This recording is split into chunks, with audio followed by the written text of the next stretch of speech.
Hello दोस्तों, कैसे हैं आप सब। और आज मैं आपको फिर से सॉल्व करवा रहा हूं एमपी सिविल जज का प्रीलिम्स का पेपर जो कि 2019 में हुआ था। और इससे पहले मैंने आपको 90 क्वेश्चन सॉल्व करवाए थे एमपी सिविल जज के प्रीलिम्स के पहले की वीडियो में। आप डिस्क्रिप्शन बॉक्स में लिंक है, आप जाकर देख सकते हैं। और आप चैनल को सब्सक्राइब कर लीजिए क्योंकि आपको इसमें एमपी सिविल जज के पेपर, एमपी हायर जुडिशरी के पेपर, यूपी सिविल जज के पेपर, बिहार सिविल जज के पेपर और लॉ नेट के पेपर आपको मिलेंगे। तो शुरू करते हैं। तो 150 क्वेश्चन आते हैं एमपी सिविल जज प्रीलिम्स में और 90 क्वेश्चन मैं आपको पहले सॉल्व करवा चुका हूँ। तो अब बात करते हैं नेक्स्ट क्वेश्चन की। तो 91वां क्वेश्चन है और मैं आपको बता दूं इससे पहले कि क्रिमिनल प्रोसीजर कोड जिसे हम सीआरपीसी कहते हैं, एमपी सिविल जज में सीआरपीसी से 15 क्वेश्चन आते हैं। और सीआरपीसी किस सन की है तो 1973 की है और आईपीसी 1860 की है और 1862 से लागू हुई। तो शुरू करते हैं। तो 91वां क्वेश्चन है कि the court after the commencement of prosecution evidence allow the assistant public prosecutor to withdraw the prosecution the accused shall be. अभियोजन साक्ष्य प्रारंभ होने के बाद न्यायालय द्वारा अभियोजन को अभियोजन वापस लेने की अनुमति देता है तब अभियुक्त को, और इसके ऑप्शन है रिलीज करेगा, डिस्चार्ज करेगा, एक्विटेट करेगा, नन ऑफ दीज। तो इसके ऑप्शन है उन्मुक्त किया जाएगा, डिस्चार्ज किया जाएगा, दोषमुक्त किया जाएगा या इनमें से कोई नहीं। तो इसका राइट आंसर है ऑप्शन नंबर 3, दोषमुक्त किया जाएगा, मतलब एक्विटेड। और कई बार क्वेश्चन आता है एसएससी के इंग्लिश एग्जाम में कि एक्विटेड मतलब क्या होता है, तो दोषमुक्त किया जाएगा। अब बात करते हैं नेक्स्ट क्वेश्चन की जो कि है 92वां क्वेश्चन कि निम्न में से किसके विरुद्ध अपील नहीं होगी। ऑप्शन हैं आपके जहां प्रथम वर्ग मजिस्ट्रेट द्वारा केवल 100 रुपये से अनधिक रुपये का दंडादेश पारित किया गया हो, या जहां सेशन न्यायालय द्वारा केवल 3 मास से अनधिक की अवधि के कारावास का दंडादेश दिया गया हो, या जहां उच्च न्यायालय द्वारा केवल 6 मास से अनधिक की अवधि का कारावास दंडादेश दिया गया हो, या इनमें से सभी, ऑल ऑफ दिस। तो इसका इंग्लिश में क्वेश्चन है कि there shall be no appeal by convicted in the following, मतलब जो कन्विक्टेड है वो कब अपील नहीं कर सकता, जैसे उसका दंड उसको काफ़ी छोटा मिला हो तो वो अपील नहीं कर सकता। तो इसका राइट आंसर है option number 4, all of these. अब बात करते हैं नेक्स्ट क्वेश्चन की। नेक्स्ट क्वेश्चन है यदि किसी व्यक्ति जो अपराध का समन करने के लिए सक्षम है का की मृत्यु हो जाती है तो अपराध का समन आपके ऑप्शन है नहीं होगा। सेकंड ऑप्शन है कि मृत व्यक्ति के विधिक प्रतिनिधि द्वारा न्यायालय की अनुमति के बिना अपराध का समन किया जा सकता है, या नेक्स्ट क्वेश्चन मृत व्यक्ति के विधिक प्रतिनिधि द्वारा न्यायालय की अनुमति से अपराध का समन किया जा सकता है, या इनमें से कोई नहीं। तो क्वेश्चन है the person who is competent to compound offence is dead the compounding. Right answer है option number 3, can be done by the legal representative of the deceased only with the permission of the court.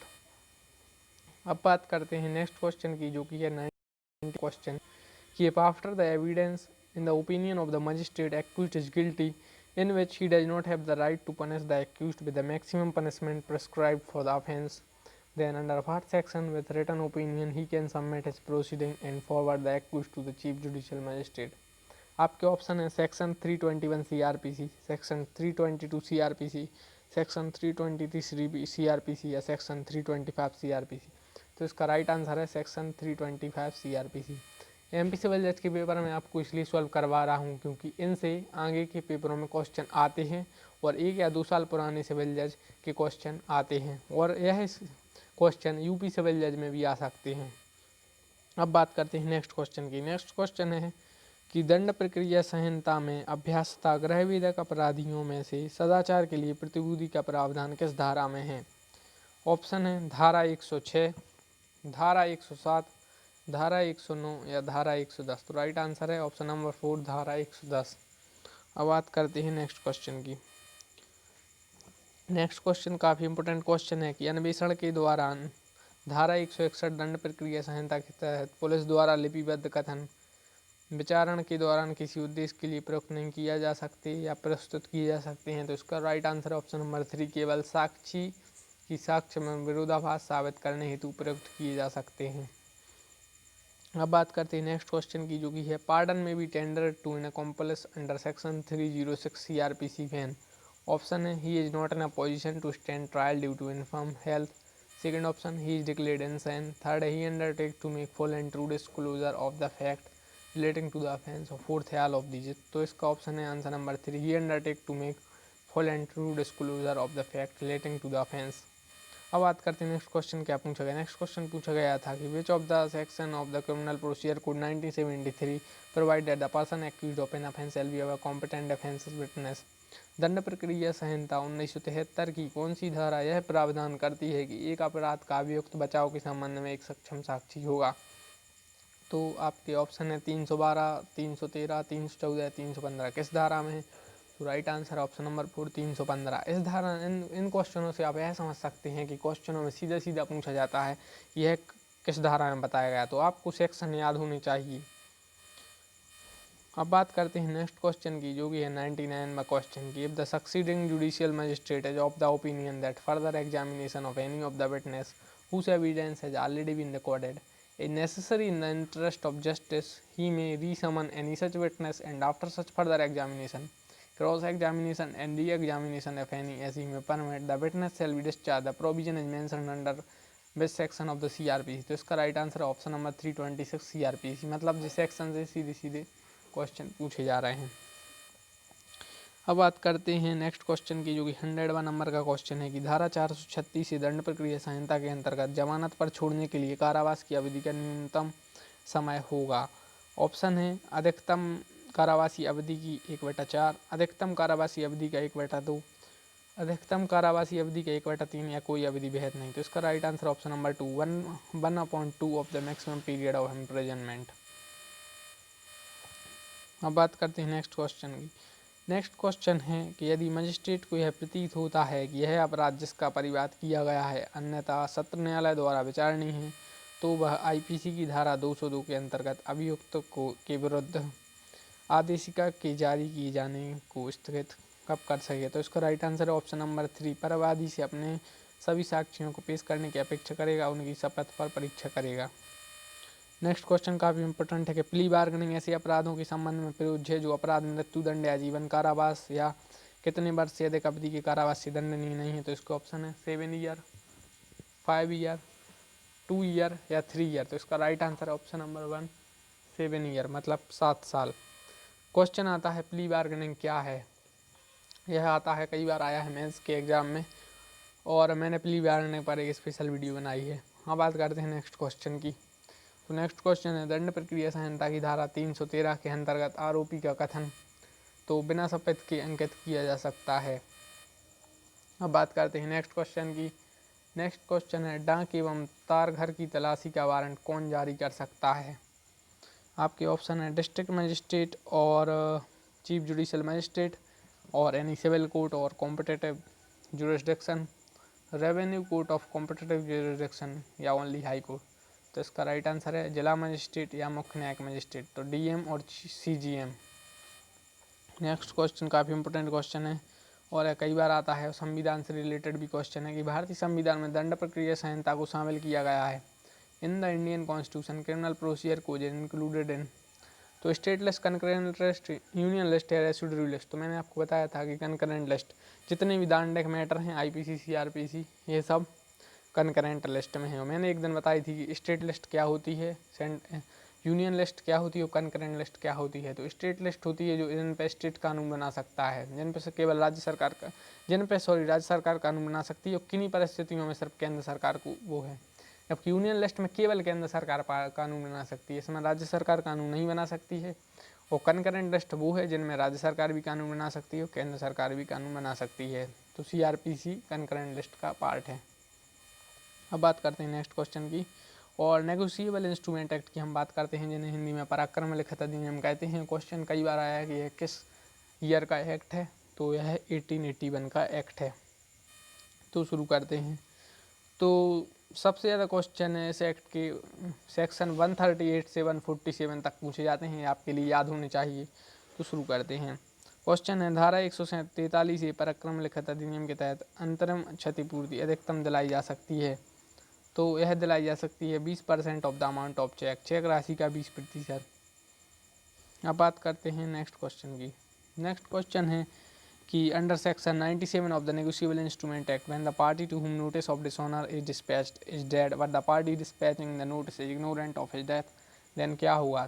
तो notice sufficient है।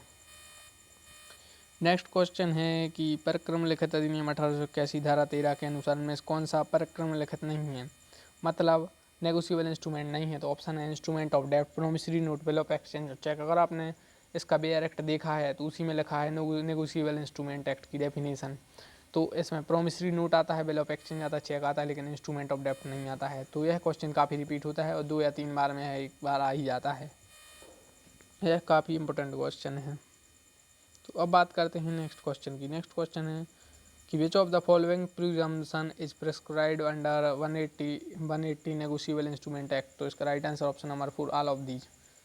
अब बात करते हैं next question. Next question which section of the negotiable instrument act holder in due course is defined. किस act में holder in due, मतलब इस एक्ट की किस सेक्शन में होल्डर इन ड्यू कोर्स को डिफाइन किया गया है। आपके ऑप्शन है option number 7, option number 10, option number 9 या ऑप्शन नंबर 13। तो इसका राइट आंसर है ऑप्शन नंबर 9। तो अब बात करते हैं जनरल नॉलेज की, मतलब एमपी सिविल जजमेंट 150 नंबर के क्वेश्चन आते हैं, जिनमें 110 का आता है लॉ और बाकी 40 नंबर में जीके, कंप्यूटर और इंग्लिश आती है। तो जीके काफ़ी महत्वपूर्ण है, जो कि 20 नंबर की आती है और 10 नंबर की आती है, कंप्यूटर 10 की, इंग्लिश। तो शुरू करते हैं। तो क्वेश्चन है कि who was the first known Gupta ruler. गुप्त साम्राज्य का प्रथम शासक कौन था। ऑप्शन है श्रीगुप्त, चंद्रगुप्त, घटोत्कच या कुमारगुप्त। तो राइट आंसर है श्रीगुप्त। हिस्ट्री से रिलेटेड क्वेश्चन पूछा गया था, तो इसका right answer Srigupta. Srigupta first known Gupta ruler थे। अब बात करें नेक्स्ट क्वेश्चन। नेक्स्ट क्वेश्चन है कौन सा देश नारियल का सर्वाधिक उत्पाद करता है। Which country is the leading producer of coconut. आपके ऑप्शन है option number 1 India, second Indonesia, Malaysia और थाईलैंड। और इंडोनेशिया की राजधानी पूछी जाती थी, जो कि जकार्ता है, लेकिन बाद में चेंज हो गई है। और मलेशिया की राजधानी कुलालमपुर है और थाईलैंड की राजधानी बैंकॉक है शायद। तो इसका राइट आंसर है इंडोनेशिया। इंडोनेशिया सबसे ज़्यादा प्रोड्यूसर है कोकोनट में। अब बात करते हैं next question. Next question science से रिलेटेड पूछा गया कि पार्किंसन डिसीज रिलेट टू। आपके ऑप्शन है नर्वस सिस्टम, बोन्स, आइस या चेस्ट। तो यह काफ़ी जानी भाई बीमारी है, नर्वस सिस्टम से रिलेटेड है। नेक्स्ट क्वेश्चन काफ़ी इंपॉर्टेंट था कि Jamshed Navroz festival is celebrated by. तो Sikh community, Hindu community, Buddh community या पारसी कम्युनिटी। तो जमशेद नवरोज त्यौहार मनाया जाता है, जिसे हम शॉर्ट फॉर्म में नवरोज कहते हैं। यह किस समुदाय द्वारा मनाया जाता है। तो यह पारसी समुदाय द्वारा मनाया जाता है। अब बात करते हैं नेक्स्ट क्वेश्चन। नेक्स्ट क्वेश्चन पूछा गया था कि पुलित्जर पुरस्कार दिया जाता है किस क्षेत्र में। तो आपके ऑप्शन है संगीत में, खेल में, पत्रकारिता में, रसायन शास्त्र में। तो यह दिया जाता है जर्नलिज्म में, मतलब पत्रकारिता में। नेक्स्ट क्वेश्चन पूछा गया था कि blood corpuscles are formed in. रक्त कोशिकाएं किस में निर्मित होती हैं। तो लीवर में, किडनी में, छोटी आंत में, अस्थि मज्जा में। तो राइट आंसर है ऑप्शन नंबर 4 बोन मैरो यानी अस्थि मज्जा में। नेक्स्ट क्वेश्चन पूछा गया था सोलर सिस्टम से रिलेटेड कि which of the following is known as the morning star. निम्न में से कौन सुबह का तारा के रूप में जाना जाता है। और इसी को इवनिंग स्टार भी कहते हैं, इसी को मॉर्निंग स्टार भी कहते हैं, और इसी को पृथ्वी की जुड़वा भी कहते हैं। कई बार यह क्वेश्चन पूछा गया है। तो यह ग्रह है शुक्र ग्रह। जी हाँ, मंगल ग्रह है ऑप्शन में, शुक्र ग्रह था, बृहस्पति ग्रह था, सैटर्न। तो मार्स को रेड ग्रह कहते हैं, मंगल ग्रह को। और अभी चीन ने और इस पर और अमेरिका ने, यूएई ने अपने मिशन भेजे हैं। और बृहस्पति था ऑप्शन में, और सैटर्न शनि था। अब बात करते हैं नेक्स्ट क्वेश्चन की। नेक्स्ट क्वेश्चन है समाचार पत्रों की खबर के अनुसार भारत सरकार अंतिम रूप से एडवांस अपने नौसेना के लिए क्रय करने को सहमत हुई है। उक्त ARMS क्या है, MRS क्या है। तो यह एयरक्राफ्ट है, वारशिप है, सबमरीन है, रडार सिस्टम है। तो यह एयरक्राफ्ट है। नेक्स्ट क्वेश्चन काफ़ी इंपॉर्टेंट था कि iodine test is use to detect. यह NTPC में पूछा गया था कि आयोडीन टेस्ट प्रयुक्त किया जाता है कि क्या पता लगाने के लिए। तो आपके ऑप्शन है कोलेस्ट्रॉल, फैट, प्रोटीन या कार्बोहाइड्रेट। तो राइट आंसर है कार्बोहाइड्रेट। अब बात करते हैं नेक्स्ट क्वेश्चन की। नेक्स्ट क्वेश्चन है who is the recipient of 2018 Nobel prize for literature. एक क्वेश्चन आता ही है पुरस्कार से, इस बार 2 क्वेश्चन आ गए। तो आपके ऑप्शन है James P Allison and Nadia Murad. Second option है Francis Jacob and Andrew Z Fire. उसके बाद Jacques Monod and George P Smith और नन ऑफ दीज। तो राइट आंसर है none of these. Next question पूछा गया था कि Raja Bhoj related to which with the dynasty of. Raja Bhoj किस डायनेस्टी से बिलोंग करते थे। परमार, गुप्त, चोल या चालुक्य। तो राइट आंसर था परमार। अब बात करते हैं नेक्स्ट क्वेश्चन की। नेक्स्ट क्वेश्चन था 122वां क्वेश्चन की who is the recipient of national Kalidas सम्मान इन द ईयर 2018। 2018 में राष्ट्रीय कालिदास सम्मान किसने प्राप्त किया। अनुपम खेर ने, अंजुली एला मेनन ने, अभिजीत भट्टाचार्य ने या राज विसारिया ने। तो आपके ऑप्शन है ऑप्शन नंबर 2 अंजुली एला मेनन। नेक्स्ट क्वेश्चन काफ़ी इंपॉर्टेंट था कि राष्ट्रपति के नीचे देवनागरी लिपि में अंकित शब्द सप्तमी जयते लिया जाता है कहाँ से? यजुर्वेद से लिया गया, ऋग्वेद से कि सामवेद से, इनमें से कोई नहीं। तो आपके ऑप्शन है option number 4 none of these. Next question है किस देश के रक्षा मंत्री के रूप में भारतीय मूल के हरजीत सज्जन ने शपथ ली? ऑप्शन है ऑस्ट्रेलिया, मॉरिशस, कनाडा या सिंगापुर। तो राइट आंसर है कनाडा। क्वेश्चन में आता है कि कनाडा की राजधानी क्या है? तो कनाडा की राजधानी ओटावा है। ऑस्ट्रेलिया की राजधानी कैनबरा है। नेक्स्ट क्वेश्चन है 15वें वित्त आयोग किसकी अध्यक्षता में केंद्र सरकार द्वारा गठित किया गया? तो आपके ऑप्शन है अरविंद मेहता, रमेश चंद, शक्तिकांत दास या एन.के. सिंह। और शक्तिकांत दास अभी हाल ही में आरबीआई के गवर्नर हैं। तो इसका राइट आंसर है option number 4 N K. Singh. Next question है कि DNA fingerprinting was developed by? तो आपके ऑप्शन है doctor Alex Jeffrey, James Watson, Francis Crick या फ्रेडरिक मिस्चर। इसकी राइट आंसर है option number 1 doctor Alex Jeffrey. Next question है कि the date on which the full constitution of the India came in force on? भारतीय संविधान के संपूर्ण रूप को प्रभावशील होने की तारीख है 26 नवंबर 1949, 15 अगस्त 1947, 8 अगस्त 1945 या नन ऑफ दीज। तो इसके राइट आंसर है नन ऑफ दीज, क्योंकि 26 नवंबर 1950 से भारत का संविधान पूर्णतः लागू हुआ। 26 नवंबर 1949 को कुछ ही सेक्शन लागू हुए थे। अब बात करते हैं नेक्स्ट क्वेश्चन की, जो कि है बाणसागर परियोजना किस नदी पर स्थित है? आपके ऑप्शन है सोन नदी, नर्मदा, चंबल और केन। राइट आंसर है सोन नदी। नेक्स्ट क्वेश्चन था कि सबसे कम उम्र का क्रांतिकारी जिसे मौत की सजा दी गई वो कौन था? ऑप्शन है खुदीराम बोस, भगत सिंह, सुखदेव या राजगुरु। और यह सेम ही क्वेश्चन पूछा गया था लॉ क्लर्क के एग्जाम में। जी हाँ, एमपी लॉ क्लर्क के एग्जाम में यह क्वेश्चन पूछा गया था। तो Khudiram Bose right answer. Next question काफ़ी इंपॉर्टेंट है कि मैकमोहन रेखा किन दो देशों के बीच स्थित है? Which lie on either side of the McMahon line? आपके ऑप्शन है Pakistan and Afghanistan, North Korea and South Korea, France and Germany, India and China. तो राइट आंसर है इंडिया एंड चाइना। और रेड क्लिफ रेखा किन दो देशों के बीच स्थित है? तो यह भारत और पाकिस्तान के बीच स्थित है। इस बार मैकमोहन पूछा गया, अगली बार रेड क्लिफ पूछा जाएगा और उसके अगली बार डूरंड पूछा जाएगा। मैं आपको बताता हूँ। तो डूरंड भारत और अफगानिस्तान के बीच स्थित है। अब बात करें नेक्स्ट क्वेश्चनों की, जो कि कंप्यूटर से 10 नंबर के क्वेश्चन आते हैं। कंप्यूटर के क्वेश्चन रिपीट होते हैं एमपी सिविल जज में, इसलिए आपके लिए प्रीवियस ईयर के पेपर सॉल्व कर जाना चाहिए। अगर आपने अभी तक मेरा चैनल लाइक सब्सक्राइब नहीं किया तो प्लीज़ सब्सक्राइब करें और दोस्तों के साथ शेयर करें। तो शुरू करते हैं। What type of device is a computer printer? Computer printer कौन सा डिवाइस है? इनपुट डिवाइस है, आउटपुट डिवाइस है, स्टोरेज डिवाइस है, नन ऑफ दीज। तो इसका राइट आंसर है कि यह आउटपुट डिवाइस है। नेक्स्ट क्वेश्चन है when you save to blank your data will remain intact even when the computer stand off? Option है RAM, motherboard, secondary storage device या primary storage device. तो right answer option number 3 secondary storage device. Next question काफ़ी important था कि AI इन computer field means. AI का full form क्या है यह पूछा गया है। एआई का मतलब कंप्यूटर फील्ड में क्या है? तो एयर इंडिया है कि एंटीमोर्टम इंजरी है कि आर्टिफिशियल इंटेलिजेंस है कि नन ऑफ दिस। तो इसका right answer artificial intelligence. Next question पूछा गया है कि you can use to copy select text and to paste in a document. आपको कॉपी टेक्स्ट के लिए कौन सी आप यूज़ करते हैं? तो ये है ऑप्शन नंबर 1 CTRL+C और CTRL+V। नेक्स्ट क्वेश्चन है कि which command is use to add a new slide in the current presentation in a PowerPoint? Option है CTRL+N, CTRL+M, CTRL+O या CTRL+D। Right answer option number 2 CTRL+M। Next question है कि computer language Java was developed by. Java किसने develop की? IBM ने, Microsoft ने, Infosystem ने या सन माइक्रो सिस्टम ने। तो right answer option number 4 Sun micro system. अब बात करते हैं नेक्स्ट क्वेश्चन की। नेक्स्ट क्वेश्चन है a person who uses his or her expertise to gain access to another person computer to get information illegally or to do damage एजा। तो आप देख रहे हैं इसमें इलीगल वर्ड यूज हो चुका है और इलीगल हैकर करते हैं, जो भी हैकिंग करते हैं वो इलीगल है। तो इसका राइट आंसर है हैकर। ऑप्शन में था स्पैमर, प्रोग्रामर, एनालिस्ट और हैकर। तो हैकर राइट आंसर था। उसके बाद बात करते हैं नेक्स्ट क्वेश्चन की। नेक्स्ट क्वेश्चन था कि which one of the following comprises the input device. मैंने आपको बताया था कंप्यूटर क्वेश्चन रिपीट होते कई बार आ गया है। इनपुट आउट डिवाइस का 2 क्वेश्चन हर बार आते हैं। आप जानिए इनपुट डिवाइस क्या है, आउटपुट डिवाइस क्या है। उसके लिए मैं एक अलग वीडियो बनाऊंगा। इसके ऑप्शन है आपके लिए keyboard, mouse, both keyboard and mouse, none of the, तो आपके हैं option number third, both keyboard and mouse.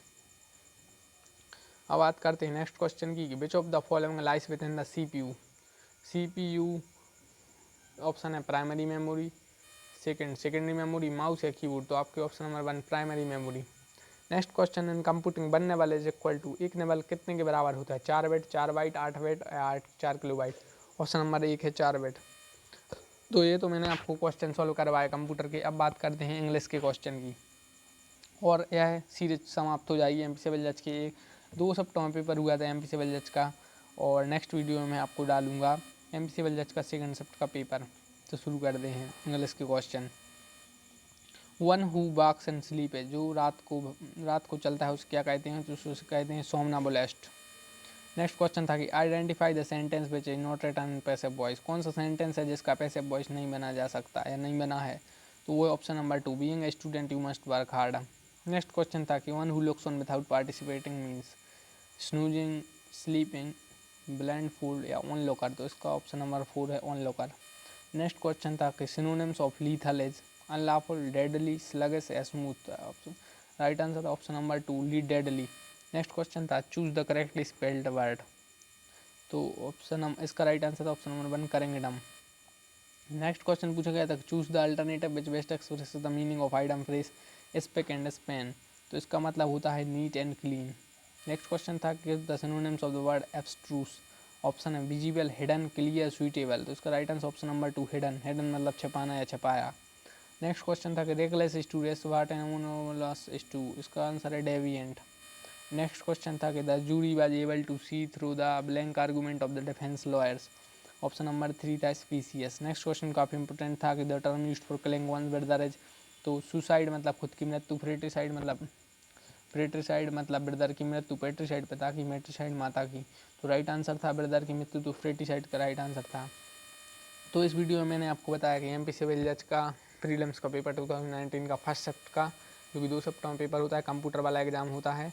अब नेक्स्ट क्वेश्चन में आपको फिर से 150 क्वेश्चन बनाऊंगा नेक्स्ट वीडियो में। तो अगर वीडियो अच्छी लगी हो तो प्लीज़ सब्सक्राइब कीजिए, चैनल को लाइक कीजिए, शेयर कीजिए, ताकि मैं आपके लिए आगे वीडियो बनाता रहूँ। और स्टडी 16 एक ऐसा चैनल है जिस पर आप एमपी सिविल जज, MP higher judicial services, UP civil जज, यूपी हायर जुडिशियल सर्विसेज और बिहार एपीओ, एडीपीओ के आप पेपर पा सकते हैं, और इसमें डिटेल से पढ़ा जाएंगे। इसमें आईपीसी, सीआरपीसी, सीपी, आपको मैंने एक बात देखी है कि लॉ स्टूडेंट के लिए अलग अलग यूट्यूब चैनल फॉलो करने पड़ते हैं, लेकिन आप अगर इस चैनल को सब्सक्राइब करेंगे तो इसमें 1 साल के अंदर आपके लिए फुल वीडियो मिलेंगी, IPC, CrPC, CPC, evidence, transfer of property act, MP accommodation control act और सब कुछ की वीडियो जो कि फ्री अवेलेबल होगी। तो प्लीज़ आप इस चैनल को सब्सक्राइब कीजिए और दोस्तों के साथ शेयर कीजिए, और कमेंट बॉक्स में बताइए कि आप किस प्रकार की वीडियो चाहते हैं। तो धन्यवाद।